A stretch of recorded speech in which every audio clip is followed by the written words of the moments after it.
Hello అండి, welcome to my channel. ఇప్పుడైతే నేను గుత్తొంకాయ కర్రీ అయితే చేస్తున్నానండి.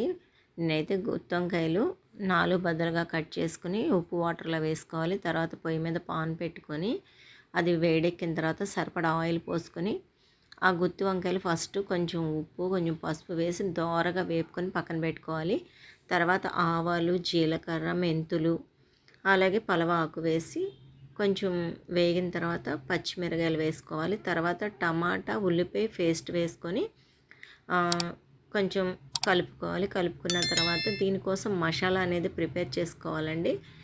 మసాలా ఏంటంటే ధనియాలు, గసగసాలు, అలాగే బాదం పప్పు, జీడిపప్పు, అలా మొత్తం అన్నీ పేస్ట్ వేసుకోవాలి. కొంచెం వేయించిన గుళ్ళు అట్లా ఒక పేస్ట్ తయారు చేసుకోవాలి. ఆ ఉల్లిపాయ టమాటా మగ్గిన తర్వాత మనం ఆ పేస్ట్ వేసుకొని దాన్ని కూడా బాగా మగ్గించుకోవాలి. మగ్గించుకున్నాక ఉప్పు, కారం, పసుపు వేసుకొని ఈ వంకాయలు అయితే వేసేయాలండి. వేసేసిన తర్వాత కొంచెం వాటర్ పోసుకొని అల్లం పేస్ట్ వేసుకోవాలి.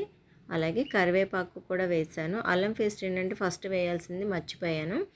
ఈ టైప్లో కర్రీ చేసుకుంటే చాలా చాలా బాగుంటుందండి. దింపేసే ముందు కస్తూరి మేతి, కొత్తిమీర వేసుకుంటే చాలు. ఈ గుత్తొంకాయ కర్రీ ఎంతమందికి ఇష్టమో కామెంట్ చేయండి. అలాగే మన ఛానల్ని సబ్స్క్రైబ్ చేయండి.